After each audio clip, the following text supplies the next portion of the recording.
Ada begitu banyak suara yang kami dengar dalam kehidupan kami tiap-tiap hari.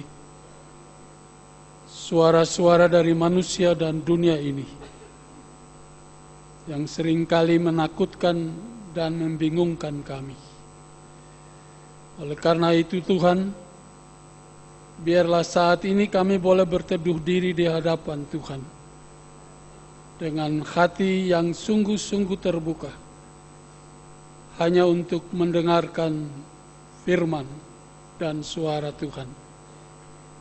Karena itu berkatilah setiap orang yang saat ini sudah siap dan bersedia untuk bertemu dengan Tuhan melalui firman Tuhan yang kami akan baca dan kami akan dengarkan bersama-sama. Tuhan, jauhkan kami dari segala bisikan-bisikan yang jahat. Seluruh perhatian kami boleh tertuju hanya kepada sabda-Mu. Baik kami yang mendengarkan maupun yang akan membacakan dan yang memberitakan firman Tuhan. Khususnya hamba-Mu ini. Agar dalam segala kelemahan dan kekurangan, Tuhan menyatakan kedaulatan kuasa-Mu dan kasih kemurahan-Mu. Agar firman Tuhan boleh diberitakan dalam keyakinan bahwa Roh Tuhan yang akan mengartikannya di dalam hati setiap orang yang mendengarkan dan yang bersedia untuk melakukan kebenaran firman Tuhan di dalam kehidupannya. Berkati ya Tuhan setiap orang yang saat ini sudah datang untuk mendengarkan kebenaran firman Tuhan. Dalam nama Tuhan Yesus Kristus, firman Allah yang hidup dan yang benar, kami berdoa dan mohon ampun segala kesalahan dan dosa kami. Amin. Baik Bapak-Bapak, Ibu dan Saudara, bacaan Alkitab untuk hari ini dari Kejadian 18 ayat 20 sampai 32.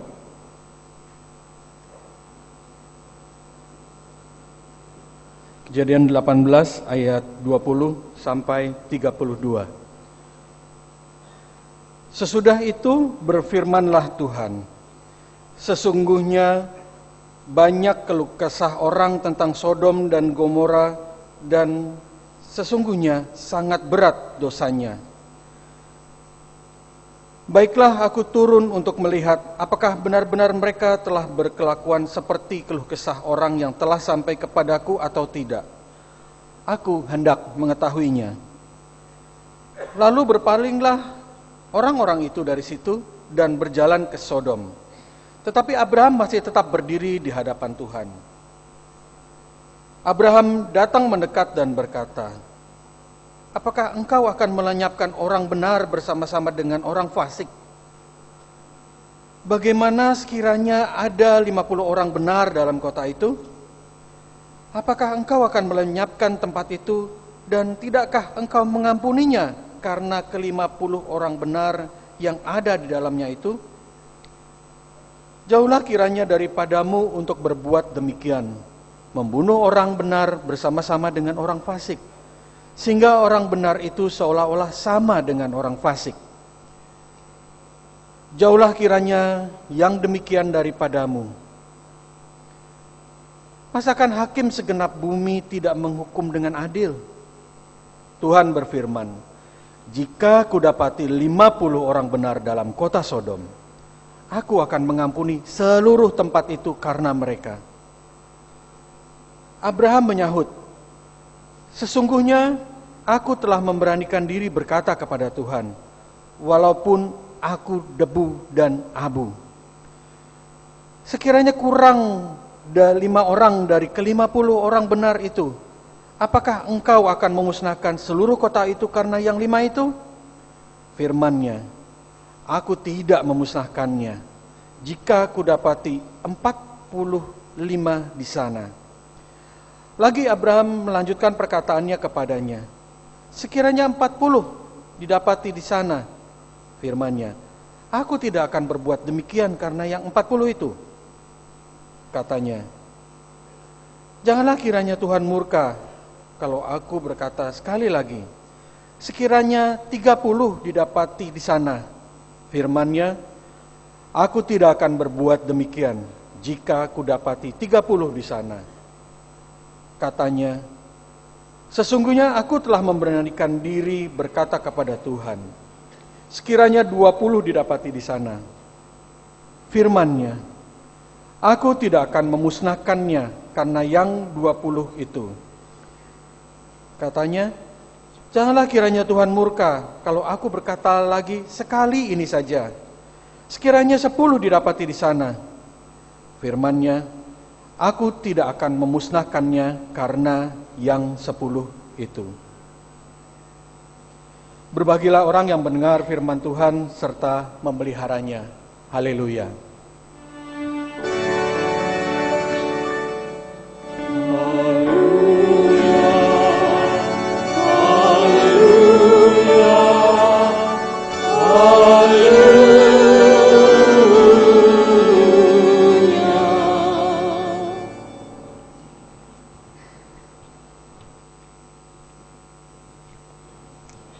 Jemaat Tuhan Yesus Kristus yang kekasih,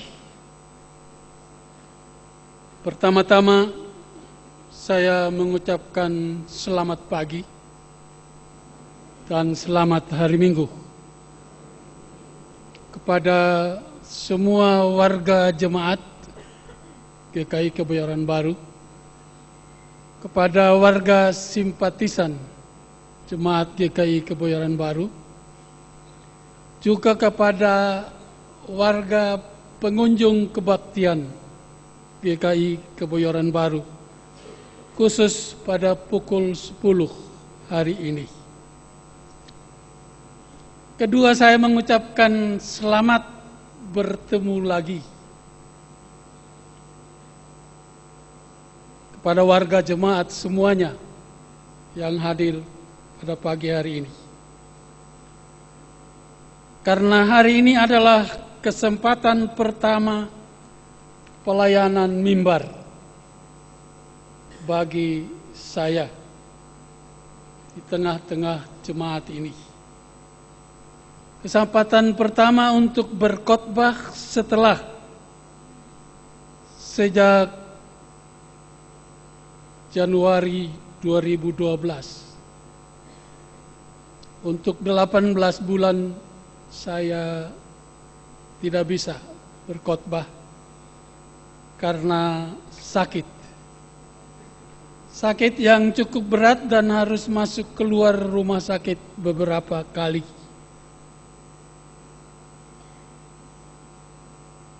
Ketiga,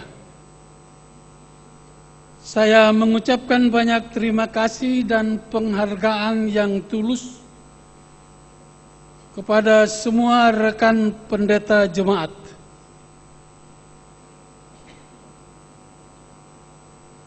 dan juga kepada semua penatua dari jemaat ini, bersama-sama dengan keluarga mereka yang selama ini, khususnya ketika saya di rumah sakit, mengadakan waktu untuk melawat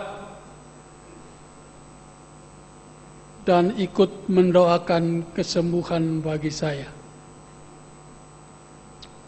Cukup banyak, sampai agak menimbulkan kesulitan. Bahkan ada yang mengatakan jangan-jangan GKI Kebayoran Baru sudah pindah di Rumah Sakit Pondok Indah. Saudara-saudara, bagi saya itu masa pergumulan yang cukup lama dan cukup berat. Itu masa yang menurut saya merupakan pengalaman rohani yang luar biasa.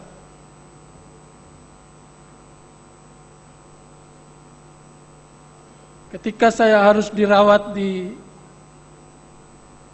ICCU, itu Intensive Coronary Care Unit. itu menandakan bahwa saya sebenarnya dalam keadaan yang gawat. Tapi justru ketika itulah saya benar-benar kuat. Karena tahu banyak anak-anak Tuhan yang mendukung saya dalam doa. Bahkan juga ada yang mengingat saya dalam doa bukan saja di jemaat yang berbakti di gereja ini tiap-tiap minggu. Tapi juga ketika ada persekutuan doa di wilayah atau di rumah tiap-tiap keluarga, ada yang mengingat untuk mendoakan saya. Saudara-saudara, sekali lagi terima kasih banyak. Hanya Tuhan yang membalas budi baik dan belas kasihan Bapak Ibu semua. Hari ini kita berhadapan dengan tema pemberitaan atau tema khotbah tentang kepedulian.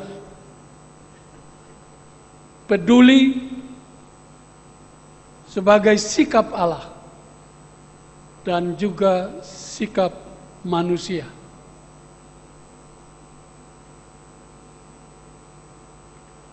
Apa artinya peduli? Menurut kamus, peduli itu berarti mengindahkan, memperhatikan, dan menghiraukan.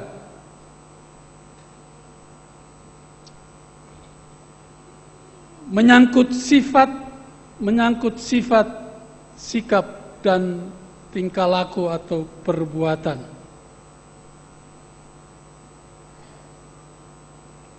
Bacaan Alkitab kita Kejadian 18, 20 sampai 32 cerita tentang doa syafaat Abraham untuk Sodom dan Gomora. Dua kota di dataran dekat Laut Mati. Kota di mana Lot kemenakan Abraham memilih untuk bertempat tinggal. Karena daerahnya subur. Tapi nama Sodom itu dikaitkan dengan keadaannya dan capnya sebagai kota maksiat. Kota yang di dalam pembacaan kita tadi dikatakan juga sangat berat dosanya.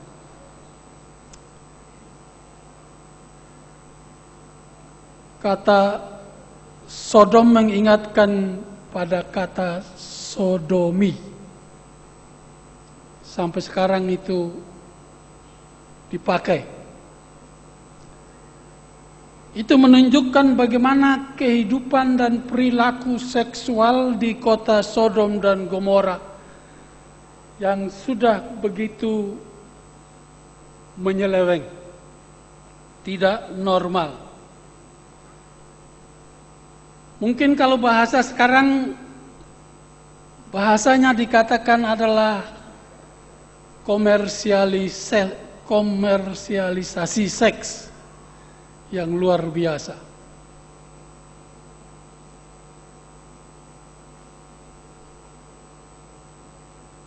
Saya pagi ini cenderung untuk memberi judul pada khotbah saya, bagaimana memahami kepedulian Allah di tengah ketidakpedulian orang-orang Sodom dan Gomora. Orang-orang yang hanya peduli kepada hawa nafsu seksualnya tanpa rasa takut akan Tuhan. Jadi jelas, peduli sebagai sikap Allah dan sikap manusia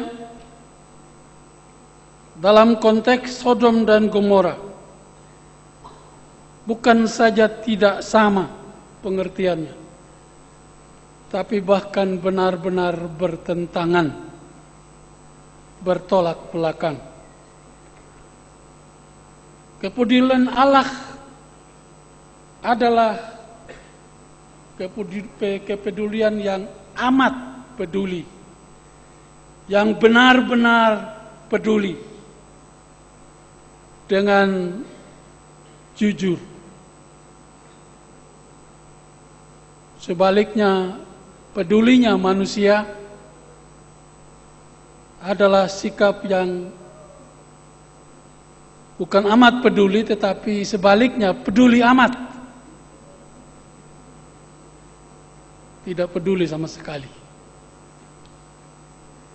Di daerah tertentu, saya mengenal istilah peduli setan.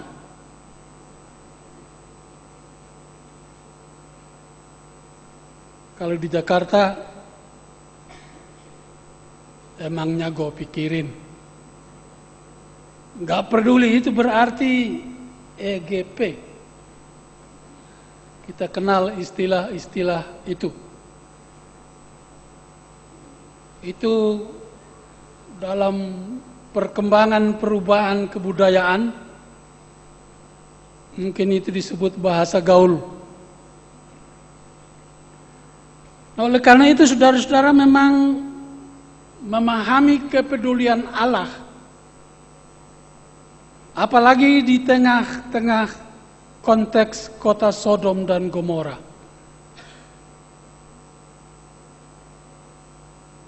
tidak mudah dipahami.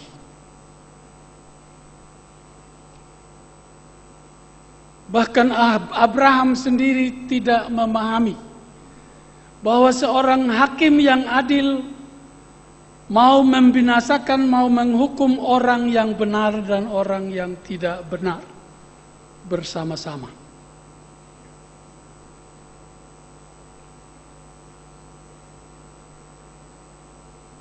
Saudara-saudara, bagaimana keadaan di Jakarta Raya? Kota yang besar. Saya kira tidak lebih baik dari Sodom dan Gomora. Ada perubahan budaya seksual yang juga luar biasa.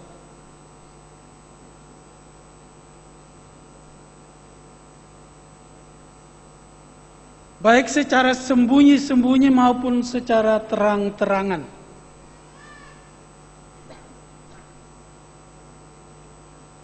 Budaya selingkuh itu malah menjadi tontonan di televisi. Dan itu menjadi bahan percakapan. Talk show yang menarik. Itu bukan hanya terjadi di kalangan-kalangan rendahan, tetapi juga di kalangan-kalangan yang terpelajar, yang terhormat.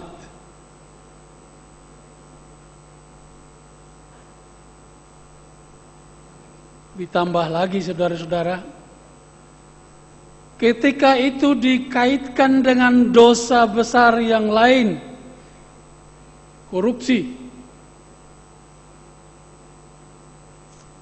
itu kayaknya berdekatan antara korupsi dengan selingkuh, korupsi dengan tambah istri.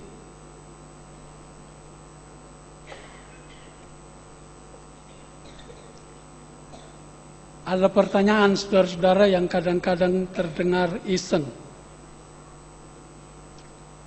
Apa sebabnya korupsi tidak bisa diberantas di negara kita tercinta ini? Sebaliknya makin lama makin menjadi-jadi. Ada yang mengatakan ini karena ada budaya Khusus dalam hal ini maaf kepada saudara-saudara orang Jawa. Budaya Jawa mengatakan melalui ungkapan, atau ada ungkapan yang mengatakan Gusti ora sare. Jadi jangan ragu-ragu katanya, suatu waktu nanti korupsi akan diberantas, akan hilang karena Allah tidak pernah tidur. Yang bertanya makin heran, kapan itu akan berakhir? Karena ini makin lama makin lebih hebat.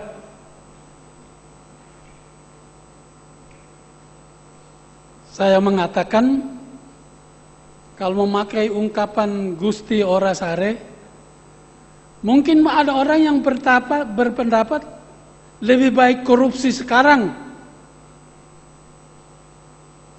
karena Gusti masih sare. Betul ya? Biarpun ada KPK, itu kan juga tidak banyak gunanya. Jadi orang korupsi saja karena Tuhan lagi tidur. Jadi jangan takut dilihat. Dilihat manusia tidak soal, apalagi dilihat Tuhan. Karena Tuhan lagi tidur. Jadi itu sebabnya korupsi berjalan terus. Korupsi menembusi tembok-tembok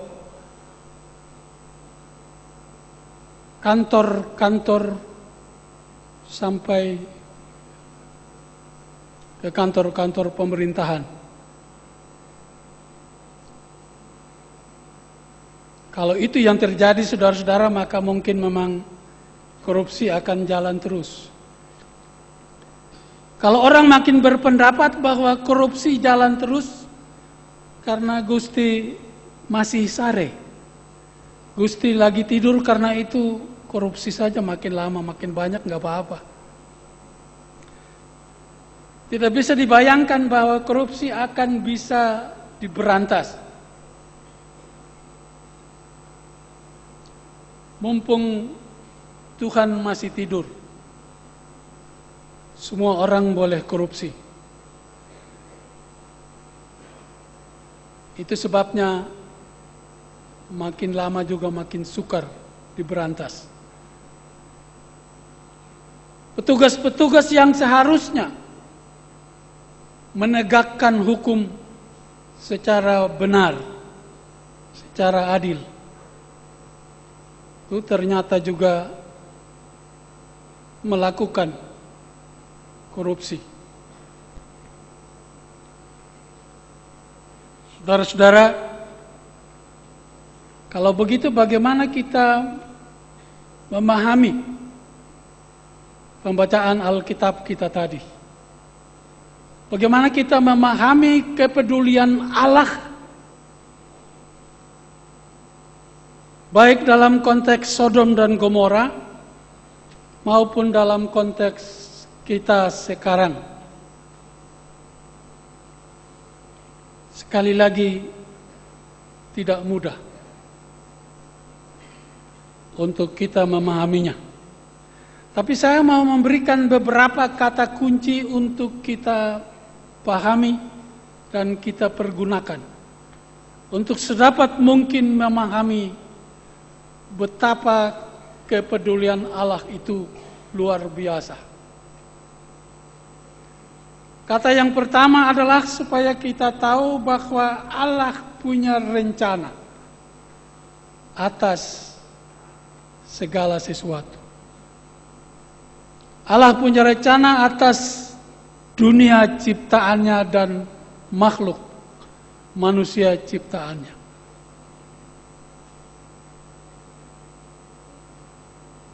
Dalam kitab Kejadian saja kita membaca sudah 2 kali penghukuman yang luar biasa, air bah. Itu hanya keluarga Nuh yang selamat. Dan kini kita baca juga dalam peristiwa Sodom dan Gomora. Tapi apakah memang rencana Allah untuk membinasakan seluruh ciptaannya? Alkitab mengatakan tidak. Bapak Ibu kalau membaca terus sampai kitab Wahyu, dalam kitab Wahyu di sana dikatakan dalam pasal yang ke-21, lihatlah, aku menciptakan segala sesuatu menjadi baru.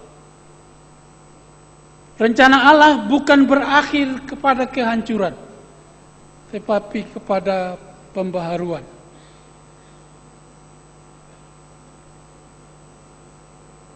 Itu kata yang pertama. Apapun kejadian yang kita hadapi dalam kehidupan sekarang ini, mari kita tetap percaya bahwa rencana Allah yang berlaku. Rencana Allah baik. Hanya rencana manusia yang tidak baik. Yang kedua, saudara-saudara, kita memperhatikan bahwa kepedulian Allah itu terjadi dalam kedaulatan Allah. Kuasa Allah yang berdaulat, yang adil dan yang benar. Abraham berusaha membujuk. Abraham berusaha melakukan tawar-menawar. Dari 50 sampai 10. Artinya kalau ada orang benar di Sodom dan Gomora, dari 50 sampai 10, apakah Tuhan akan menghukum dan membinasakan Sodom dan Gomora? Bacaan kita mengatakan jelas, Tuhan mengatakan Dia tidak akan memusnahkan. Doa syafaat Abraham adalah keberanian seorang anak Tuhan untuk berbicara terus terang dengan Tuhan.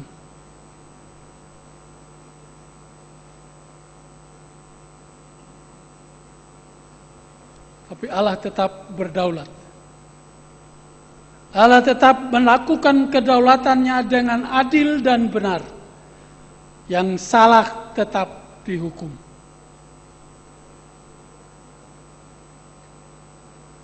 Itulah keadilannya. Itulah kebenaran Allah. Tidak benar karena bayar. Tapi Allah menghukum yang tidak benar. Allah menghukum yang berdosa. Sodom dan Gomora dibinasakan justru oleh karena dosanya yang sudah kelewatan. Itu juga berlaku untuk kita memahami kepedulian Allah sampai sekarang. Allah melakukan kepeduliannya dalam kedaulatannya, dalam kuasanya yang berdaulat dan adil dan benar. Kadang-kadang kita merasa juga memang ada yang tidak adil, karena orang yang salah tidak dihukum. Sebaliknya orang yang benar malah dibenarkan. Orang yang salah apalagi ketika dia orang besar, itu malah bisa dibenarkan. Sebaliknya orang kecil walaupun benar itu bisa disalahkan. Allah tetap dalam keberdaulatannya. Dia melakukan yang adil dan yang benar. Itu kata yang kedua, saudara-saudara. Kata yang ketiga adalah bahwa kepedulian Allah itu dilakukan di dalam apa yang bisa kita sebut dalam kuasa kasih karunia-Nya yang besar. Kasih karunia Allah yang besar dan melampaui segala akal. Contoh Alkitab yang paling populer adalah kisah anak yang hilang. Kuasa kasih karunia Allah. Anak yang hilang yang pergi untuk karena kemauannya sendiri. Karena kuat kuasa Allah dan kasih karunia Allah, dia diterima kembali di rumah bapaknya. Itu menolong kita untuk bisa mengerti bahwa dalam kedaulatan Allah masih ada kasih karunia-Nya yang dinyatakan. Supaya setiap orang yang sesat masih punya jalan untuk kembali dan bertobat. Kalau tidak, saudara-saudara, kita akan menjadi lebih parah lagi keadaan. Saudara dan saya masih punya kesempatan untuk kembali kepada Bapa. Betapapun kita hidup di dalam kekerasan hati dan dosa kita.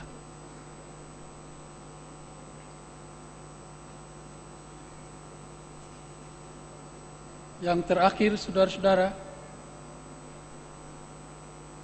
kepedulian Allah itu dinyatakan melalui teladan Abraham. Abraham menjadi contoh bagi kita bagaimana melakukan peduli yang benar. Allah berdoa dan mendoakan supaya Tuhan mengampuni, supaya Tuhan tidak menghukum Sodom dan Gomora.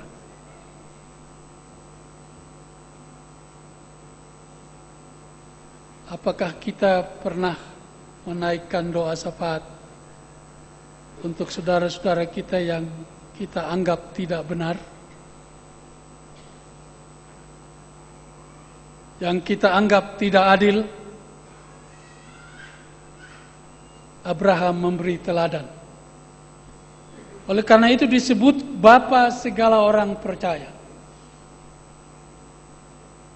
Karena memang nyatanya akhirnya Sodom dan Gomora dibinasakan.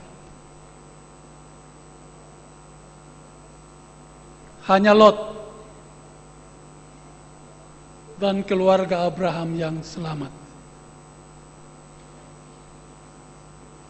Saudara, itu berarti bagi kita Tuhan masih memberi kesempatan kepada manusia juga sekarang ini. Kalau Gusti ora sare itu benar-benar Allah tetap membuka diri. Allah tetap memanggil kita untuk kembali ke jalan yang benar, untuk bertobat. Oleh karena itu, saudara-saudara, kalau kita pada pagi hari ini mau mencoba untuk belajar bersikap peduli,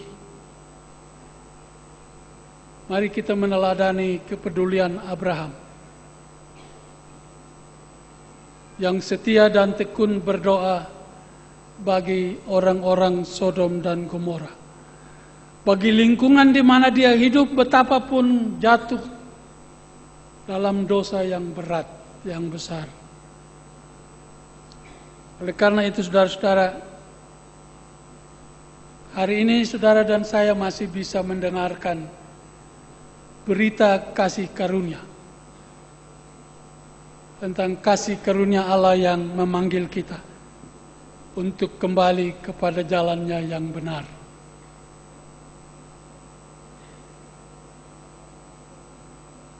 Belakangan ini ada sinetron di televisi yang berjudul Hanya Tuhanlah yang Tahu. Suka nonton nggak?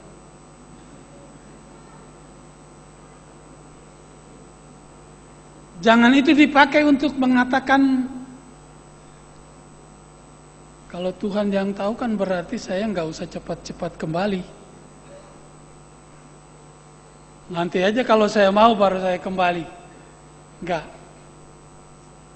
Tuhan tetap peduli. Tapi kita juga diminta untuk menyambut. Kita diminta untuk menyambut kepedulian Allah itu dengan sungguh hati. dengan benar. Kalau tidak, saudara-saudara mungkin akan menjadi terlambat. Mungkin akan menjadi terlambat. Marilah kita meniru doa Tuhan Yesus di kayu salib.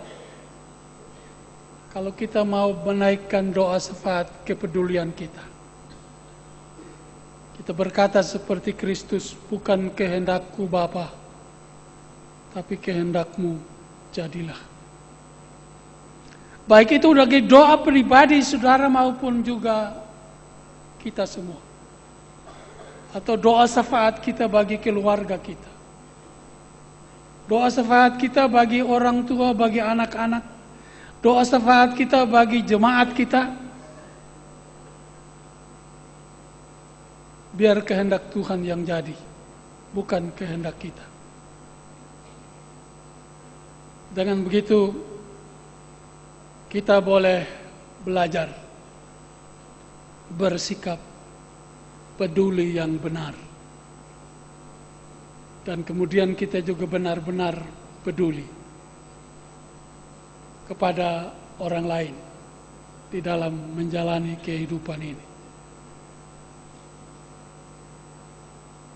Pertanyaan terakhir, saudara-saudara, apakah kita peduli kepada orang-orang yang korupsi?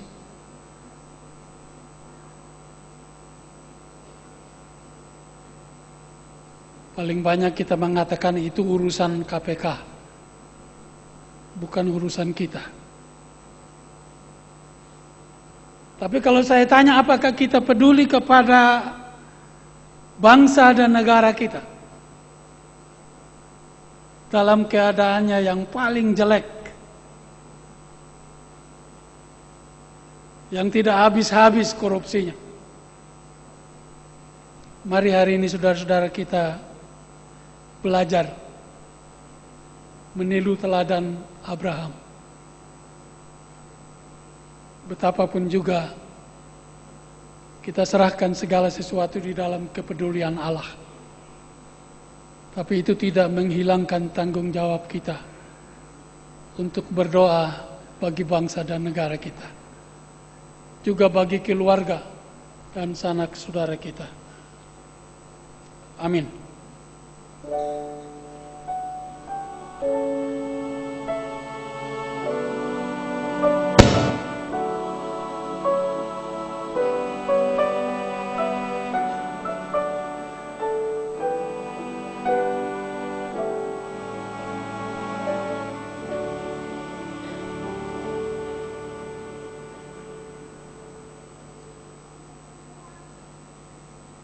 Kita akan mendengarkan kesaksian puji-pujian oleh paduan suara Hana Simeon.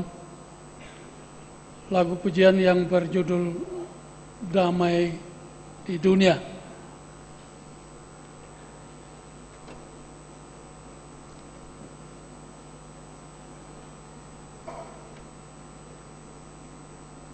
Saya persilakan.